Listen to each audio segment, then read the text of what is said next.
Joe Musso alongside Bryant McFadden. And, I mean, if we could just get these two teams on a football field more often, it's always fantastic. Yes, it is. Yes, it is. You hate to see a game decided in some way or another by a referee. Yep. Was that the right call? I will point out this is my resident defensive back sitting next to me. Exactly. So I'm a bit biased from time to time, but in that situation, that was the right call. Anthony, unfortunately, got there a little early, because if he didn't get there when he got there, it probably would have been a catchable pass. It was a catchable throw. So for Rashee Rice, he was definitely in position to come down with that reception. Unfortunately, you know, as a DB, you're trying to time it up perfectly, and he was there a second or so early, and the referees, they got it right. And I know for a lot of fans that are saying, hey, they bailed him out. No, that was the right call, and I'm saying that as a former DB. And these are the situations that you don't want to allow Pat Mahomes and the Chiefs to be involved in, because they oftentimes find a way to win the ball game. And that's what happened today. We've seen that throughout his, time there in Kansas City. You leave too much time on the clock, they find a way to put points on the scoreboard. It happened today. We're going to dig into this one in depth, but now we take you out to the site where our lead analyst of the NFL on CBS, Tony Romo, is standing by. Tony, fresh off this call, I just want your point of view on that final drive from the Chiefs, from the play calling to the clock management, the PI. What was your take on what we saw over those final 20 minutes of real time?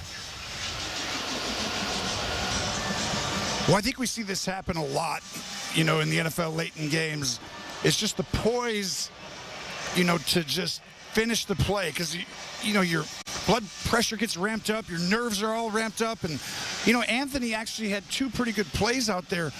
But in critical downs, an interception earlier and there, a rookie comes in and just wants to go do it. And that's what you want out of your players. But it's really the calmness and the poise to make the other team beat you. But a lot of craziness. Honestly, it was like, whoa, shouldn't they be more aggressive? And it was like, oh, but I guess they like 4th and 6. They got Mahomes. They'll just get it. No, 4th and 16. And they get it. It's just what he does. He's got magic. Yeah, I guess Mahomes and Andy Reid sort of have a game plan when they're going out there. And time and again, they've proven that to us. But there's no hiding the fact that this Kansas City team is the big boy meter. You got to be this tall to ride the ride. How did Cincinnati measure up in that aspect in your eyes today? Oh, I think the fact that they had a chance to win shows you that they still always feel comfortable, going against Kansas City. And I just think that they got to shore up their run game defense. It was just 2 weeks in a row. I mean, now it's becoming a trend a little bit. Now they are going to get help when Chris Jenkins Jr., ends up getting healthy, and he's a young rookie who's going to really help, I think, up front. But there's just too many holes right now there. I think Lou Anarumo is incredible, and he's doing a great job disguising it, and part of the game plan was to do that against Mahomes and then stop him in the red zone. But just too much space right now for them there. Offensively, I think they're going to find their identity. They're going to be fine. Higgins coming back. You see a couple guys, rise up today. That'll help them down the road. So offensively, they're fine. It's just 0-2 is hard. I know they've done it, but can't do it every year. The Mahomes-Burrow head-to-head now 3-2, still in favor of Burrow, but this is another tally here for Patrick Mahomes on this day. Tony, I would pay money to watch this matchup through your eyes, to watch it as a quarterback, these two luminaries go head-to-head and always give us something like this. This wasn't the cleanest football we're ever going to get, but what's your favorite part about putting the headset on and watching these two go at it? And there's just so many. It's a great time to be watching football, to be calling it. It's just a gift, and I feel honored that I get that opportunity. And to me, they just have unique skill sets to will their team and to put their team in position. They play so intelligently and smart, and they can emotionally switch when other quarterbacks kind of go away when it's going against them. And then they can change plays, get to the right one, and then just have that mental fortitude to put the foot down at the end. I mean, Burrow had his chance on the drive before. They got the 3rd and 5 and then ended up having to punt after that. But that's where I said, if you have a chance to beat Patrick Mahomes and you have the ball, you cannot let him get it back. When the margin is this thin, there is no room for error. Tony Romo, we appreciate you stopping by, as always, here on HQ. Sports talk shows across the country always wondering, what are we going to talk about on Monday? Well, you're going to be talking about this. On 4th and 16, Patrick Mahomes flushed from the pocket, targeting downfield, but it's Dejon Anthony climbing the ladder on Rashee Rice, and as you can see in slow-mo, Too early. they're early. By the letter of the law, that is a pass interference. By the letter of the column, that is a win, a W for the Kansas City Chiefs. 26-25. Again, next to nothing between them and their opponent. Week 1, it was the toe of Isaiah Likely. Week 2, it's the foot of Harrison Butker. Back in studio alongside my guy, Bryant McFadden. Mac. Yes, sir. What about this matchup continues to give us this? This is the first time in NFL history, any quarterback matchup, pick 2 of them, that 5 straight games have been decided by 3 points or fewer. What makes this so good? I think either quarterback, right? Both guys, Pat Mahomes, Joe Burrow, they're never out of the ball game, right? If either or has the football for the last possession, it's safe to say they're going to find a way to put points on the scoreboard via touchdown or via field goals. Whatever the case may be, they're going to put their teams in positions to be successful, and that's what we saw today. When you watch that final offensive drive for Cincinnati that led to a punt, you sat back in your seat, your couch, your bed, and said, oh, my goodness. Pat Mahomes has too much time on the clock. He's going to do something to at least get his team in field position to kick a field goal, to attempt a field goal. And even when it was 4th and 16, you felt like something positive was going to happen. It's no secret that the same people always win ball games. It's no secret that the same quarterbacks are always the one putting their teams in positions to win ball games because they embrace that moment. And for Andy Reid in Kansas City, yet and still behind the chains, 4th and 16, they never panicked. They didn't blank at all. They understood the moment. They understood what needed to happen. And unfortunately for Cincinnati, the rookie Anthony, he got there a tad bit too soon. I have to say that. I'm biased. I love anything about defensive back play. I love anything about defensive play. But right is right and wrong is wrong. Unfortunately, he got there too early. And for us as defenders, you got to realize he was coming right from behind Rashee Rice. So he was trying to time it up perfectly to be able to be a disruptor from Rice catching the football. So you really can't see the trajectory of the football coming from where he was coming from. His job was to be violently and making the contact. Play through the ball. Play through the football. Yeah. But for him to do that, he had to go through who? Rashee Rice. And he was there a little too early. So there are a lot of people, there will be a lot of people that saying that was the wrong call.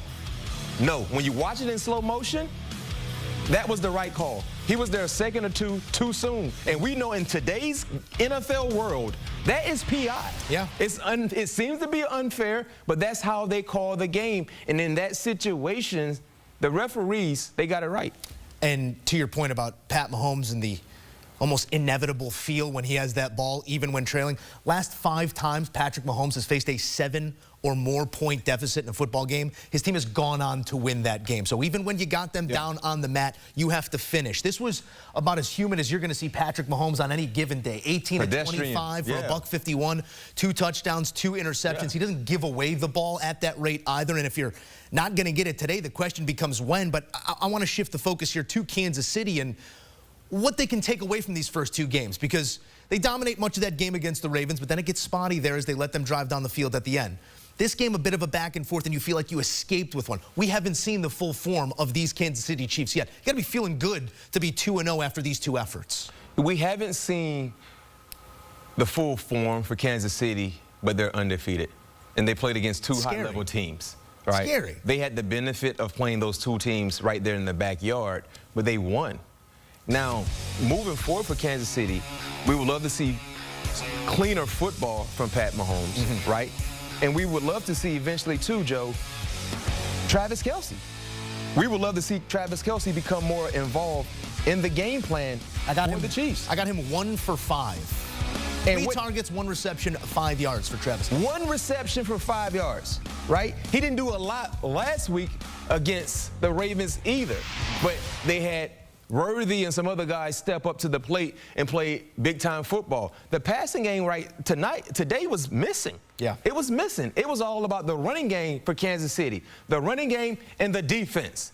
The defense not only creating turnovers, but they scored points. They put a touchdown on the scoreboard. That was huge. So when you factor in what Kansas City did, I mean, their offense only scored 19 points. Are you seeing teams take Travis Kelce away, or is this, in your eyes, an effort to get this wide receiver core going early in the season, build some belief in them where we know Travis Kelce will be that constant when rubber meets road at season's end? I'm seeing a little bit of both. I think the attention that he is receiving has really neglected the opportunities. But let's keep it real. We've seen extra attention devoted to Travis Kelce throughout his time there in Kansas City, especially with Pat Mahomes. But what, Joe? They've still been able to get it done. So the rhythm, the chemistry, for some reason, is not there. So my concern is, who is going to be the other guys that step up, right? Week 1, Rashid Rice. We know he's wide receiver 1. He did his thing. Today, it was more about Rashid Rice, and then who else, right? Xavier Worthy only had 2 receptions for 17 yards. You know, Justin Watson gave you 2 receptions for 22 yards. They have to figure out, outside of your top 2 pass catchers, Travis Kelce, Rashid Rice, who else? It's supposed to be Xavier Worthy. But you know how it is with rookie wide receivers. Sometimes they go through that growing pain period where they're trying to figure things out themselves. So that's my concern with this offense, because yes, they're 2-0, but let's keep it real. Offensively, it's been an ugly 2-0 compared to what we've seen in years past with Pat Mahomes and Andy Reid's offense. I would love to see that stat sheet we just had, if we could pull that full screen back up. It's amazing what Andy Reid and the complementary pieces can do around the best quarterback in the world, as we see Patrick Mahomes throwing for 151 yards, career low for when he finishes a game, and all of those games registered wins. And that's the thing about, for Cincinnati, this has to be very, very discouraging when you hold Pat Mahomes to 150 yards throwing and you lose the ball game. But for Cincinnati, there's some things they need to do better. They need to do better.